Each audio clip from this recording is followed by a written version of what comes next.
ਪੰਜਾਬ 'ਚ ਜਵਾਬ ਮੰਗਦਾ ਹੈ ਪੰਜਾਬ। ਪਹਿਲਾਂ ਤਾਂ ਇਹਨਾਂ ਨੂੰ ਜਵਾਬ ਦੇਣਾ ਚਾਹੀਦਾ ਜਿਹੜਾ ਇਹਨਾਂ ਨੇ 10 ਸਾਲ ਪਹਿਲਾਂ ਲਗਾਤਾਰ ਲੁੱਟ ਖਸੁੱਟ ਕੀਤੀ, ਔਰ ਉਸ ਤੋਂ ਪਹਿਲਾਂ ਜਿਹੜੀ 5 ਸਾਲ ਇਹਦੇ ਪਿਤਾ ਨੇ ਰੱਜ ਕੇ ਪੰਜਾਬ ਨੂੰ ਦੋਨਾਂ ਹੱਥਾਂ ਨਾਲ ਲੁੱਟਿਆ ਨੇ, ਬਲਾਤਕਾਰ ਕੀਤਾ। ਉਹ ਮੈਂ ਤੁਹਾਡੇ ਨਾਲ ਚਰਚਾ ਬਾਅਦ 'ਚ ਕਰਦਾ, ਪਰ ਜਿਹੜਾ ਇਸ ਨੇ ਮੇਰੇ ਮੁਤਲਕ ਅਪਸ਼ਬਦ ਬੋਲੇ, ਅਪਮਾਨਜਨਕ ਸ਼ਬਦਾਵਲੀ ਜਿਹੜੀ ਬੋਲੀ ਆ, ਉਹਦੇ ਬਾਰੇ ਤੁਹਾਡੇ ਨਾਲ ਵਿਚਾਰ ਸਾਂਝੇ ਕਰਨਾ ਚਾਹਣਾ। ਮੈਨੂੰ ਇਹ ਇੱਥੇ ਸਟੇਜ ਤੋਂ ਪਬਲਿਕ ਦੀ ਹਾਜ਼ਰੀ 'ਚ ਕਹਿ ਕੇ ਗਿਆ ਕਿ ਇੱਥੇ ਇੱਕ ਚੋਰ ਫਿਰਦਾ ਖੇਰਾ। ਦੋਸਤੋ, ਮੈਂ ਪਹਿਲੀ ਗੱਲ ਤਾਂ ਇਹ ਸੁਖਬੀਰ ਨੂੰ ਕਹਿਣਾ ਚਾਹੁੰਦਾ ਵਾਂ ਕਿ ਜਦੋਂ ਬੰਦਾ ਆਪ ਚੋਰ ਹੁੰਦਾ ਨਾ, ਝੂਠਾ ਬੇਈਮਾਨ, ਉਦੋਂ ਨੂੰ ਬਾਕੀ ਸਾਰੀ ਦੁਨੀਆ ਵੀ ਚੋਰ ਨਜ਼ਰ ਆਉਂਦੀ ਆ।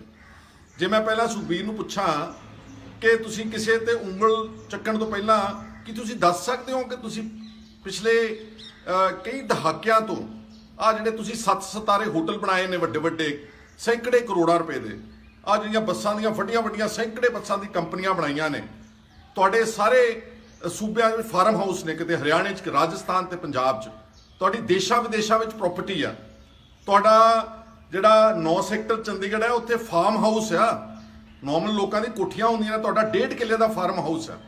ਸਾਰੀ ਦੁਨੀਆ ਤੁਹਾਡੇ ਕਰਪਟ ਮੈਥੋਡੋਲੋਜੀ ਨੂੰ ਜਾਣਦੀ ਆ। ਇੱਥੇ ਬਸ ਨਹੀਂ, ਕਰਪਸ਼ਨ ਕਰਨਾ ਇੱਕ ਅਲੱਗ ਗੱਲ ਹੈ, ਪਰ ਜੋ ਤੁਸੀਂ ਆਪਣੇ ਧਰਮ ਦੇ ਨਾਲ ਤੁਸੀਂ ਬੇਈਮਾਨੀ ਕੀਤੀ ਆ, ਅਖੌਤੀ ਅਕਾਲੀ ਦਲ ਦਾ ਪ੍ਰਧਾਨ ਬਣ ਕੇ ਜੋ ਤੁਸੀਂ ਖਿਲਵਾੜ ਕੀਤਾ ਨਾ ਅਕਾਲ ਤਖਤ ਸਾਹਿਬ ਦੇ ਨਾਲ, SGPC ਦੇ ਨਾਲ, ਉਹ ਤੁਹਾਨੂੰ ਸਾਰੀ ਜ਼ਿੰਦਗੀ ਕਦੀ ਉਸ ਵਾਹਿਗੁਰੂ ਤੋਂ ਮਾਫੀ ਨਹੀਂ ਮਿਲਣੀ।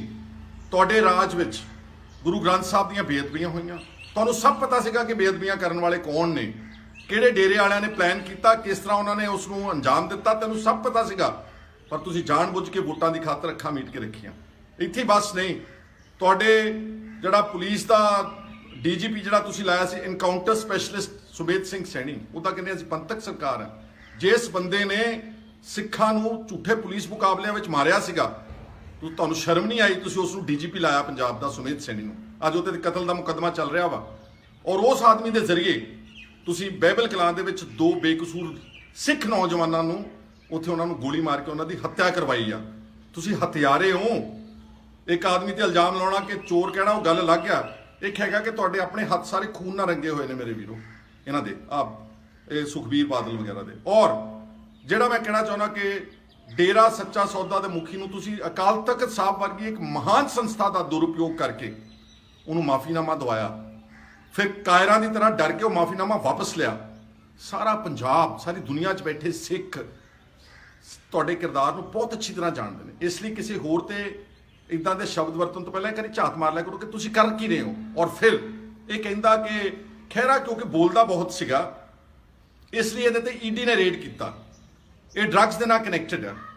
ਜਦੋਂ ED ਇਹਦੇ ਸਾਲੇ ਨੂੰ ਫੜੇ, ਵਿਕਰਮਜੀਤ ਨੂੰ, ਉਹਦੇ ਤਹਿਕੀਕਾਤ ਕਰੇ, ਉਦੋਂ ED ਬਹੁਤ ਮਾੜੀ ਆ, ਕਿਉਂਕਿ ED ਦੇ ਉਸੇ ਹੀ ਜਗਦੀਸ਼ ਭੋਲੇ ਦੇ ਕੇਸ ਵਿੱਚ ਅੱਜ ਵੀ ਉਹ ਐਫੀਡੇਵਿਟ ਦਾ ਰਿਕਾਰਡ ਹੈ ਕਿ ਵਿਕਰਮ ਮਜੀਠੀਏ ਨੂੰ ਜਿਹੜੇ ਇੰਟਰਨੈਸ਼ਨਲ ਡਰੱਗ ਕਾਰਟਲ ਸੀਗੇ, ਉਹਨਾਂ ਨੇ ਇਹਦੇ ਡਰਾਇੰਗ ਰੂਮ ਵਿੱਚ ਬੈਠ ਕੇ ਅੰਮ੍ਰਿਤਸਰ ਦੀ ਕੋਠੀ ਵਿੱਚ 35 ਲੱਖ ਰੁਪਏ ਇਲੈਕਸ਼ਨ ਫੰਡ ਦੇ ਦਿੱਤੇ। ਇਸ ਨੂੰ ਕਹਿੰਦੇ ਨੇ ਡਰੱਗ ਮਨੀ, ਔਰ ਇਸ ਨੂੰ ਕਹਿੰਦੇ ਨੇ ਮਨੀ ਲਾਂਡਰਿੰਗ। ਔਰ ਜੋ ਤੁਸੀਂ ਬਾਕੀ ਕੀਤਾ ਸਾਰਾ, ਉਹ ਤੁਹਾਡੇ ਸਾਰੇ ਲੋਕਾਂ ਦੀ ਕਚਹਿਰੀ ਦੇ ਵਿੱਚ ਹਾਜ਼ਰ। ਮੈਂ ਸਾਰੀ ਦੁਨੀਆ ਚੰਗੀ ਤਰ੍ਹਾਂ ਜਾਣਦੀ ਕਿ ਮੈਂ ਇੱਕ ਵਿਸਲ ਬਲੋਅਰ ਆ। ਮੈਂ ਕਦੀ ਕੋਈ ਸੱਤਾ ਤੁਹਾਡੇ ਵਾਂਗੂ ਮਾਣ ਕੇ ਉਹਦਾ ਦੁਰਉਪਯੋਗ ਨਹੀਂ ਕੀਤਾ।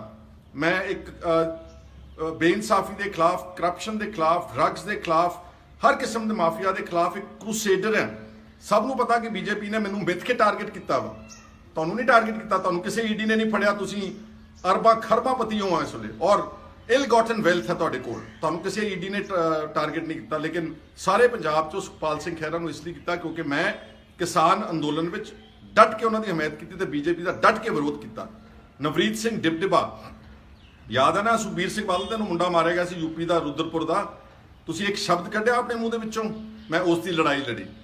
ਉਸ ਤੋਂ ਪਹਿਲਾਂ ਮੈਂ ਯੂਆਪਾ ਵਰਗੇ ਕਾਲੇ ਕਾਨੂੰਨ ਜਿਹੜੇ BJP ਨੇ ਬਣਾਏ, ਜਿਹੜੇ ਕਿਸੇ ਵੇਲੇ ਟਾਡਾ ਤੇ ਪੋਟਾ ਦੀ ਇੱਕ ਸਿਮਿਲਰ ਐਕਟ ਹੈ ਡਰਕੋਨੀਅਨ, ਮੈਂ ਉਸ ਦਾ ਸਾਰੇ ਪੰਜਾਬ ਦੇ ਵਿੱਚ ਦਿੱਲੀ ਤੱਕ ਯੂਆਪਾ ਦਾ ਵਿਰੋਧ ਕੀਤਾ, ਜਿਹਦੇ ਕਰਕੇ ਮੈਂ BJP ਦੇ ਟਾਰਗੇਟ ਪਿਆ। ਉਹ ਮੈਨੂੰ ਕੋਈ ਫਰਕ ਨਹੀਂ ਪੈਂਦਾ ਅਗਰ ਕੋਈ ED ਮੇਰੇ ਤੇ ਹਮਲਾ ਕਰ ਰਹੀ ਹੈ, ਕੇਸ ਬਣਾਉਂਦੀ ਹੈ। ਇਦਾਂ ਦੇ ਕਈ ਕੇਸ ਪਹਿਲਾਂ ਤੁਸੀਂ ਵੀ ਬਣਾਏ ਨੇ, 6 ਮੁਕੱਦਮੇ ਬਾਦਲ ਦੀ ਸਰਕਾਰ ਤੁਸੀਂ ਮੇਰੇ ਖਿਲਾਫ ਆ। ਜਿਹੜਾ ਫਾਜ਼ਿਲਕਾ ਦਾ ਤੁਸੀਂ ਕਹਿੰਦੇ ਨਾ ਕਿ ਡਰੱਗਸ ਨਾਲ ਮੈਨੂੰ ਕਨੈਕਟ ਕੀਤਾ, ਇਹ ਤੁਹਾਡੀ ਮਿਹਰਬਾਨੀ ਹੋਈ ਸੀ। ਉਦੋਂ ਤੁਸੀਂ ਮੈਨੂੰ ਉਸ ਫਰਜ਼ੀ ਮੁਕੱਦਮੇ ਵਿੱਚ ਜੋੜਿਆ ਜਿਹਦੇ 'ਚ ਮੈਨੂੰ ਸੁਪਰੀਮ ਕੋਰਟ ਆਫ ਇੰਡੀਆ ਨੇ ਉਹ ਸਾਰੀਆਂ ਪ੍ਰੋਸੀਡਿੰਗ ਸਟੇ ਕੀਤੀਆਂ ਹੋਈਆਂ ਨੇ। ਔਰ ED ਨੂੰ ਵੀ ਪਤਾ ਵਾ ਕਿ ਜਿਹੜਾ ਕੇਸ ਉਹਨਾਂ ਨੇ ਚੱਕਿਆ ਵਾ ਫਾਜ਼ਿਲਕਾ ਦੇ ਐਨਡੀਪੀਐਸ ਦਾ, ਉਹ ਸੁਪਰੀਮ ਕੋਰਟ ਆਫ ਇੰਡੀਆ ਵੱਲੋਂ ਸਟੇਡ ਆ। ਇਸ ਕਰਕੇ ਮੈਂ ਤਾਂ ਜੋ ਕਰ ਰਿਹਾ ਵਾਂ ਇੱਕ ਮਨੁੱਖਤਾ ਦੀ, ਇੱਕ ਆਪਣੇ ਸੂਬੇ ਦੇ, ਆਪਣੇ ਲੋਕਾਂ ਦੀ ਲੜਾਈ ਲੜ ਰਿਹਾ ਹਾਂ। ਪਰ ਤੁਸੀਂ ਕੀ ਕਰ ਰਹੇ ਹੋ ਔਰ ਕਿਹਦੇ ਨਾਲ ਸਟੇਜ ਸਾਂਝੀ ਕੀਤੀ ਸੀ? ਬੀਬੀ ਜਗੀਰ ਕੌਰ, ਇੱਕ ਸਜ਼ਾ ਯਾਫਤਾ ਔਰਤ। ਤੁਹਾਨੂੰ ਸਾਰੇ ਇੱਕ ਪੌਣੇ 200 ਐਸਜੀਪੀਸੀ ਮੈਂਬਰਸ ਚੋਂ ਕੋਈ ਬੰਦਾ ਨਹੀਂ ਲੱਭਿਆ ਤੁਹਾਨੂੰ। ਇਸ ਕਰਕੇ ਤੁਸੀਂ ਹੱਥ ਟੋਕਿਆਂ ਨੂੰ ਬਣਾਉਂਦੇ ਹੋ। ਤੁਸੀਂ ਉਹਨਾਂ ਨੂੰ ਐਸਜੀਪੀਸੀ ਦਾ, ਅਕਾਲ ਤਖਤ ਸਾਹਿਬ ਦਾ ਚਾਰਜ ਦਿੰਦੇ ਹੋ ਜਿਹੜੇ ਤੁਹਾਡੇ ਕਠਪੁਤਲੀਆਂ ਹੋਣ, ਜਿਹੜੇ ਤੁਹਾਡੇ ਤੇ ਇਸ਼ਾਰਿਆਂ ਕਰਨ। ਇੱਕ ਗੱਲ ਯਾਦ ਰੱਖਿਓ, ਦੇਰ ਹੈ ਅੰਧੇਰ ਨਹੀਂ। ਉਹਦੀ ਅਦਾਲਤ ਵਿੱਚ ਤੁਸੀਂ ਲੋਕਾਂ ਦੀ ਅਦਾਲਤ ਵਿੱਚ ਤਾਂ ਪੈਸੇ ਖਰਚ ਕੇ ਸ਼ਰਾਬਾਂ ਪਿਲਾ ਕੇ ਜਿੱਤ ਕੇ ਐਮਪੀ ਬਣ ਸਕਦੇ ਹੋ, ਐਮਐਲਏ ਵੀ ਬਣ ਸਕਦੇ ਹੋ, ਪਰ ਉਹਦੀ ਅਦਾਲਤ ਵਿੱਚ ਤੁਹਾਨੂੰ ਇੱਕ ਦਿਨ ਹਿਸਾਬ ਦੇਣਾ ਪਵੇਗਾ। ਇਸ ਲਈ ਮੈਨੂੰ ਚੋਰ ਕਹਿਣ ਤੋਂ ਪਹਿਲਾਂ ਇੱਕ ਵਾਰ ਆਪਣੇ ਗਿਰੇਬਾਨ ਦੇ ਵਿੱਚ ਅੰਦਰ ਝਾਤ ਮਾਰ ਕੇ ਚੰਗੀ ਤਰ੍ਹਾਂ ਨਾਲ, ਜਦੋਂ ਇਕੱਲਾ ਬੈਠਾ ਹੋਵੇਗਾ ਨਾ ਸੁਖਬੀਰ ਸਿੰਘ ਬਾਦਲ, ਇੱਕ ਵਾਰ ਝਾਤ ਮਾਰ ਕੇ ਦੇਖੀ ਕਿ ਮੈਂ ਕੀ ਕੁਛ ਕੀਤਾ। ਮੇਰੇ ਹੱਥ ਕਿੰਨੇ ਖੂਨ ਵਿੱਚ ਰੰਗੇ ਹੋਏ ਨੇ ਪੰਜਾਬ ਦੇ ਲੋਕਾਂ ਦੇ, ਕਿੰਨੇ ਪਰਚੇ ਦਰਜ ਕਰਾਏ, ਕਿੰਨੇ ਮਾਫੀਆ ਪੰਜਾਬ ਦੇ ਵਿੱਚ ਪੈਦਾ ਕੀਤੇ, ਕਿੰਨੇ ਡਰੱਗਸ ਦਾ ਵਪਾਰ ਪੰਜਾਬ ਦੇ ਵਿੱਚ ਤੁਸੀਂ ਜਾਣ ਬੁੱਝ ਕੇ ਉਸ ਨੂੰ ਪੰਜਾਬ ਦੇ ਵਿੱਚ ਆਪਣੇ ਹਉਮੈ ਨੂੰ ਪੱਠੇ ਪਾਉਣ ਵਾਸਤੇ ਤੁਸੀਂ ਜੋ ਪੰਜਾਬ ਦੇ ਨਾਲ ਖਿਲਵਾੜ ਕੀਤਾ, ਉਹ ਤੁਹਾਨੂੰ ਲੋਕ ਕਦੀ ਮਾਫ ਨਹੀਂ ਕਰਨਗੇ। ਠੀਕ ਹੈ, ਰੈਲੀਆਂ ਕਰੀ ਜਾਓ ਜਿੰਨੀਆਂ ਕਰ ਸਕਦੇ ਹੋ, ਮੰਗਦਾ ਪੰਜਾਬ ਜਵਾਬ ਜੀ। ਤੁਸੀਂ ਮੰਗਣ ਵਾਲੇ ਕੌਣ ਹੋ? ਮੈਂ ਕਿਸੇ ਦੀ ਹਿਫਾਜ਼ਤ ਨਹੀਂ ਕਰਦਾ। ਪਹਿਲਾਂ ਤੁਸੀਂ ਦੱਸੋ ਕਿ ਜਿਹੜਾ 10 ਸਾਲ ਤੁਸੀਂ ਲੁੱਟ ਖਸੁੱਟ ਕੀਤੀ ਔਰ ਲੋਕਾਂ ਦੇ, ਜਿੱਦਾਂ ਮੈਂ ਪਹਿਲਾਂ ਕਿਹਾ ਕਿ ਉਹਨਾਂ ਤੇ ਝੂਠੇ ਮੁਕੱਦਮੇ ਹਜ਼ਾਰਾਂ ਦੀ ਤਾਦਾਦ ਵਿੱਚ, ਜਸਟਿਸ ਮਹਿਤਾਬ ਸਿੰਘ ਗਿੱਲ ਕਮਿਸ਼ਨ ਬੈਠਾ, 6 ਤਾਂ ਮੇਰੇ ਤੇ ਹੋਏ ਸੀਗੇ। ਤੁਸੀਂ ਝੂਠੇ ਪਰਚੇ ਦਰਜ ਕਰਾਏ, ਤੁਸੀਂ ਡਰੱਗ ਮਾਫੀਆ ਦੀ ਸਪੋਰਟ ਕੀਤੀ, ਤੁਸੀਂ ਬੇਗੁਨਾਹ ਬੰਦਿਆਂ ਤੇ, ਮੈਨੂੰ ਕੁਦਰਤੀ ਯਾਦ ਆ ਗਿਆ ਯੂਆਪਾ, ਸੁਖਬੀਰ ਸਿੰਘ ਬਾਦਲ ਇਹਦਾ ਜਵਾਬ ਦੇਈ ਜਰਾ ਚੰਗੀ ਤਰ੍ਹਾਂ ਸੋਚ ਕੇ। ਯੂਆਪਾ ਕਾਨੂੰਨ 2011 ਦੇ ਵਿੱਚ ਨਵਾਂ ਸ਼ਹਿਰ ਦੀ ਅਦਾਲਤ ਵਿੱਚ 3 ਨੌਜਵਾਨ, ਅਰਵਿੰਦਰ ਸਿੰਘ ਤੇ ਉਹਦੇ 2 ਸਾਥੀ, ਸਿਰਫ ਲਿਟਰੇਚਰ ਦੇ ਆਧਾਰ ਦੇ ਉੱਤੇ ਤੁਹਾਡੀ ਪੁਲਿਸ ਨੇ, ਸੁਖਬੀਰ ਸਿੰਘ ਬਾਦਲ ਉਹਨਾਂ ਤੇ ਪਰਚਾ ਦਰਜ ਕਰਕੇ ਉਹਨਾਂ ਬੇਗੁਨਾਹ ਬੱਚਿਆਂ ਨੂੰ ਫੜ ਕੇ ਅੰਦਰ ਦਿੱਤਾ, ਉਹਨਾਂ ਨੂੰ ਉਮਰ ਕੈਦ ਸਜ਼ਾ ਸੁਣਾਈ ਆ ਸੈਸ਼ਨ ਜੱਜ ਨਵਾਂ ਸ਼ਹਿਰ ਨੇ। ਉਹਨਾਂ ਦੀ ਅਪੀਲ ਹਾਈ ਕੋਰਟ ਵਿੱਚ ਪੈਂਡਿੰਗ ਆ। ਕਿਸੇ ਬੇਗੁਨਾਹ ਨੂੰ ਸਿਰਫ ਲਿਟਰੇਚਰ, ਕਿਤਾਬਾਂ, ਔਰ ਕਿਤਾਬਾਂ ਵੀ ਕਹਿੰਦੀਆਂ ਸੀ ਭਾਈ ਰਣਧੀਰ ਸਿੰਘ ਜਿਹੜੇ ਫਰੀडम ਫਾਈਟਰ ਸੀਗੇ, ਜਿਹੜੀਆਂ ਉਹਨਾਂ ਨੇ ਉਸ ਵੇਲੇ ਜੇਲ੍ਹ ਚੋਂ ਚਿੱਠੀਆਂ ਲਿਖੀਆਂ, ਉਹ ਤੁਹਾਡੀ ਕਮਲੀ ਪੁਲਿਸ ਨੇ ਉਹਨਾਂ ਨੂੰ ਆਧਾਰ ਬਣਾ ਕੇ ਉਹਨਾਂ ਤੇ ਯੂਏਪੀਏ ਦਾ ਐਕਟ ਲਾ ਕੇ ਉਹਨਾਂ ਨੂੰ ਬੇਗੁਨਾਹ ਬੱਚਿਆਂ ਨੂੰ ਅੰਦਰ ਤੱਕ ਦਿੱਤਾ। ਅੱਜ ਉਹ ਉਮਰ ਕੈਦ ਕੱਟ ਰਹੇ ਨੇ ਸੁਖਬੀਰ ਬਾਦਲ ਤੇਰੀ ਬਦੌਲਤ। ਔਰ ਯਾਦ ਰੱਖਣਾ, ਜਦੋਂ ਇੱਕ ਵੀ ਬੇਗੁਨਾਹ ਬੰਦਾ, ਇੱਕ ਵੀ, ਉਹਨੂੰ ਉਹਦੇ ਤੇ ਇਸ ਤਰ੍ਹਾਂ ਦਾ ਤੁਸੀਂ ਅਤਿਆਚਾਰ ਕਰਦੇ ਹੋ, ਉਹਦੇ ਤੇ ਝੂਠੇ ਪਰਚੇ ਦਰਜ ਕਰਾ ਕੇ ਉਹਨਾਂ ਦੀ ਜ਼ਿੰਦਗੀ ਤਬਾਹ ਕਰਦੇ, ਉਹਨਾਂ ਦੀ ਹਾਂ ਜਿਹੜੀ ਆ ਨਾ, ਉਹ ਤੈਨੂੰ ਲੱਗਣੀ ਹੀ ਲੱਗਣੀ ਆ। ਇਸੇ ਕਰਕੇ ਸਾਰਾ ਪੰਜਾਬ ਤੁਹਾਡੇ ਤੇ ਥੁੱਕਦਾ ਵਾ, ਤੁਹਾਨੂੰ ਥੂ ਥੂ ਕਰਦਾ ਵਾ। ਔਰ ਯਾਦ ਰੱਖਣਾ ਕਿ 2022 ਚ ਰੈਲੀਆਂ ਜਿੰਨੀਆਂ ਮਰਜ਼ੀ ਕਰ ਲਓ, ਫਰਜ਼ੀ ਤੁਸੀਂ ਬੰਦੇ ਬੱਸਾਂ 'ਚ ਢੋ ਸਕਦੇ ਹੋ। ਕੱਲ ਭੁਲੱਥ ਵਿੱਚ ਸਾਰਾ ਅੱਧਾ ਇਕੱਠ ਐਸਜੀਪੀਸੀ ਦੇ ਮੁਲਾਜ਼ਮਾਂ ਦਾ ਸੀ। ਮੈਂ ਘੱਟੋ ਘੱਟ ਨੇ ਤਾਂ 20 ਬੱਸਾਂ ਐਸਜੀਪੀਸੀ ਦੀਆਂ ਸਪਾਂਸਰਡ ਇਸ ਇਕੱਠ ਵਿੱਚ ਆਉਂਦੇ ਦੇਖੀਆਂ। ਇਹ ਸਾਰੇ ਫਰਜ਼ੀ ਇਕੱਠ ਨੇ। ਤੁਹਾਡੇ ਲੀਡਰ ਤੈਨੂੰ ਵੀ ਚਕਮਾ ਦੇ ਰਹੇ ਨੇ, ਤੈਨੂੰ ਮੂਰਖ ਬਣਾ ਰਹੇ ਨੇ।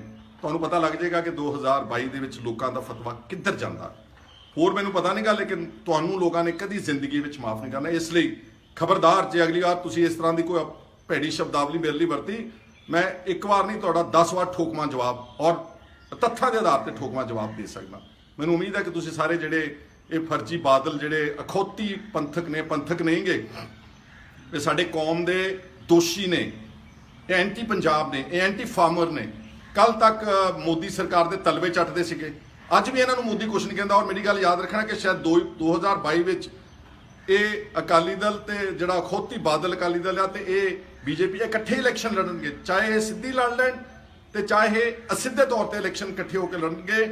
ਤਾਂ ਹੀ ਉਹ ਇੱਕ ਦੂਜੇ ਦੇ ਖਿਲਾਫ ਨਰਮ ਭਾਸ਼ਾ ਦੇ ਵਿੱਚ ਬੋਲਦੇ। ਜੇ ਇਹ ਵਾਕਈ ਦੁਸ਼ਮਣ ਸੀ ਮੋਦੀ ਦਾ, ਤੇ ਫਿਰ ਈਡੀ ਦਾ ਕੇਸ ਖਹਿਰੇ ਤੇ ਨਹੀਂ ਬਣਨਾ ਚਾਹੀਦਾ ਸੀਗਾ। ਇਸ ਸੁਖਬੀਰ ਬਾਦਲ, ਜਿਹੜਾ ਜਿਹਨੂੰ ਲੋਕ ਗੱਪੀ ਵੀ ਕਹਿੰਦੇ ਨੇ, ਜਿਹਨੂੰ ਝੂਠਾ ਵੀ ਕਹਿੰਦੇ ਨੇ, ਜਿਹਨੂੰ ਬੇਈਮਾਨ ਵੀ ਕਹਿੰਦੇ ਨੇ, ਇਹਦੇ ਤੇ ਬਣਨਾ ਚਾਹੀਦਾ ਸੀ। ਉਮੀਦ ਹੈ ਕਿ ਤੁਹਾਨੂੰ ਮੇਰੇ ਜਿਹੜੇ ਵਿਚਾਰ ਨੇ, ਕਿਉਂਕਿ ਮੇਰੇ ਥੋੜੇ ਜਜ਼ਬਾਤਾਂ ਨੂੰ ਠੇਸ ਪਹੁੰਚੀ। ਏਦਾਂ ਤੁਸੀਂ ਉੱਠ ਕੇ ਕਿਸੇ ਨੂੰ ਚੋਰ ਕਹਿ ਦਿਓ, ਬਦਮਾਸ਼ ਕਹਿ ਦਿਓ। ਮੈਂ ਇਲੈਕਟਿਡ ਰਿਪਰੈਜ਼ੈਂਟੇਟਿਵ ਹਾਂ।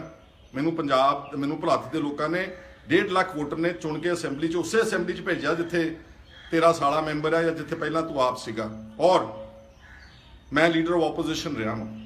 ਮੈਂ ਬਤੌਰ ਲੀਡਰ ਆਫ ਆਪੋਜੀਸ਼ਨ ਤੇਰੇ ਵਰਗੇ ਸਾਰੇ ਚੋਰਾਂ ਤੇ ਗੁਨਾਹਗਾਰਾਂ ਦੇ ਖਿਲਾਫ ਵੱਡਾ ਕੈਂਪੇਨ ਚਲਾਇਆ ਸੀਗਾ, ਜਿਹਦੇ ਕਰਕੇ ਤੈਨੂੰ ਦੁੱਖ ਹੁੰਦਾ ਵਾ। ਇਸ ਲਈ ਮੇਰੇ ਅੱਜ ਵਿਚਾਰ ਇਹ ਹਨ। ਅਗਲੀ ਵਾਰ ਬੋਲੇਗਾ ਸੋਚ ਸਮਝ ਕੇ ਬੋਲਣਾ, ਜੇ ਬੋਲੇਗਾ ਤੇ ਉਹਦਾ ਜਵਾਬ ਤੈਨੂੰ ਇਹਦੇ ਨਾਲ ਵੀ ਕਰਨਾ ਮੈਂ ਅਵਸ਼ ਦਊਂਗਾ। ਤੁਹਾਡਾ ਸਾਰਿਆਂ ਦਾ ਬਹੁਤ ਬਹੁਤ ਸ਼ੁਕਰੀਆ, ਧੰਨਵਾਦ। ਦੋਸਤੋ, ਅੱਜ ਮੈਂ